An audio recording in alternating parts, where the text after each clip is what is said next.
तो रूप नाम में, नाम रूप में बीबी होए दुलराऊं। रूप में डूबा हुआ नाम जप कर रहा है, कभी नाम में एकाग्र बुद्धि करके रूप में डूबा हुआ है। नाम रूप, नाम रूप में, रूप नाम में बीवी में हुए दुलराऊं। पियत छकी मतवारी प्यासी, कैसे कोई समझ पाएगा? पान करके प्रेमामृत का छका हुआ उपासक मस्त है,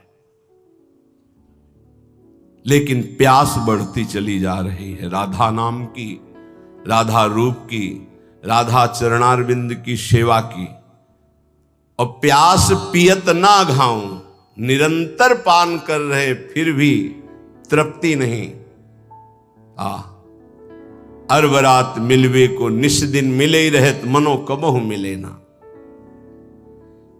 जानी परे नहीं सांझ सवेरो, लाडली मेरी स्वामिनी। जानी परे नहीं सांझ सवेरो, ऐसो जन्म गवाऊं। श्रीहित बेगी ढरो भोरी पे, हुलसी हुलसी जस गाऊं। हुलसी हुलसी जस गाऊं, श्री राधा राधा नाऊं। अहो लड़ती इतनी मुंह पे, कृपा करो बलि जाऊं। हे प्रियाजू, ऐसे राधा नाम में डूब जाऊं कि सुबह हुई कि शाम हुई इसका पता ना चले। पूरा जीवन केवल राधा नाम की तन्मयता में व्यतीत हो। कृपा करो लाडली, हम पर द्रवित हो जाओ। श्रीहित बेगी डरो भोरी पर। हे प्रेम स्वरूपा प्रियाजू, द्रवित हो जाओ, दया कर दो कि मैं आनंद में उमगती हुई हर समय राधा नाम जप करूं और आपका यश गान करते हुए जीवन व्यतीत करूं। जीवन का परम लाभ यही है। जिनकी बात करने मात्र से भव समुद्र छूट जाता है वो प्रिया प्रीतम है, अन्य बात नहीं। अन्य बात करोगे फंस जाओगे। तब सुख हरिवंश गुण नाम रसना रटत, और बहुवचन अति दुखदानी। और कुछ बोले तो दुख में फंस जाओगे, निंदा स्तुति बन जाएगी। एकमात्र प्रिया प्रीतम की बात करो, उनका नाम जप करो, बहुत जोर का प्रेम प्रकाशित हो जाएगा हृदय में। दो ही बातों से, नाम जप और लीला गुण गायन श्रवण, इसी से प्रेम प्रकाशित होता है। श्रीपाद प्रबोधानंद जी महाराज कह रहे हैं, श्रीधाम वृंदावन का यदि आश्रय और वास मिल गया है तो आपको बहुत धैर्यवान बनना होगा। या आप भक्ति के मार्ग में चल रहे हैं तो आपको बहुत धैर्यवान बनना होगा। श्री वस्त्राभरणादिभि करपदाद्युत्कर्त दाहादिभि, निंदा संस्तव कोटिभिर्बहु विभूत्यत्यंत दैन्यादिभि, जीवान्नेव मृतो यथान विकृतिम प्राप्तः कथंचित् क्वचित्, श्री वृंदावनमाश्रये प्रिय महानंदैक कंदम परम।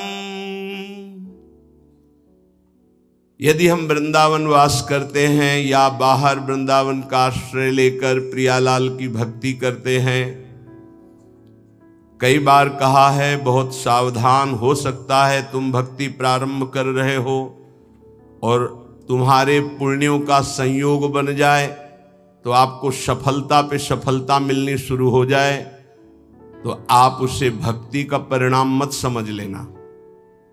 बहुत धैर्यपूर्वक सुनिए और उसको हृदय में उतारिए। और आप भक्ति प्रारंभ किए और आपके पाप का संयोग शुरू हो गया नष्ट होना, तो आपको दुख विपत्ति संकट और असफलता मिलने लगी, तो आप उसे भक्ति का परिणाम मत समझना। ये पूर्वकृत पाप और पुण्य का संयोग है। भक्ति पाप और पुण्य दोनों को समाप्त करके दिव्यानंद की अनुभूति कराती है। इसलिए श्री वस्त्राभरणादि भी, यदि आपको बड़ा वैभव मिल रहा है तो भक्ति का परिणाम नहीं है कि आपकी भक्ति सफल हो गई, बड़ा वैभव मिल रहा है, नहीं, ये पूर्वकृत पुण्य का प्रताप है। वस्त्र भरणादि भी, सुंदर स्वर्णादि आभूषण, बढ़िया वस्त्र, रुपया पैसा, हर व्यवस्था, तो बोले भक्ति की बड़ी कृपा हुई, हम भगवान की भक्ति की, भगवान हमारी भक्ति का फल हमको दे दिया। भूल मत कर लेना, ये भक्ति का फल नहीं है, ये पुण्य का फल है पूर्व जन्म के। या कर पदाद्युत कर्त दाहादि भी, आग लग गई, एक्सीडेंट हो गया, हाथ पैर टूट गए, संकट आ गया, भारी संपत्ति नष्ट हो गई, तो आप उसे भक्ति से मत जोड़िएगा। जब से वृंदावन गए, भक्ति शुरू की, सब चौपट होना शुरू हो गया और 4 लोग आपको मिल जाएंगे, देखा ये बड़ी भक्ति करता है इसीलिए ऐसा इसके हुआ, उसको भक्ति से मत जोड़िएगा। जैसे पहला सुख संविधान तुम्हारे पुण्य से आया था, ऐसे दुख, नाना प्रकार की विपत्तियां, संकट, ये पूर्वकृत पाप से आता है। जैसे उदाहरण में पूज्य राधा बाबा बाल्यावस्था से भगवान के मार्ग के अनुयायी, बहुत कट्टर शास्त्रीय सिद्धांत का पालन करने वाले, जहां स्वप्न में भी पाप नहीं हो सकता, ऐसे महापुरुष जिस समय त्रिपुर सुंदरी भगवती की आराधना का दृढ़ संकल्प लेकर साधना में लगे, खड़ाऊं फिसल गई स्नान और अंग टूट गया। और नियम था कि कोई भी औषधि किसी भी पैथिक की नहीं लेनी, चाहे वो आयुर्वेदिक हो, होम्योपैथिक हो, एलोपैथिक हो, कोई पैथिक नहीं। कितना भीषण कष्ट, बांस की पट्टियों से खपाच बांधकर उसको, और बैठ गए आराधना में। आराधना नहीं रुकी।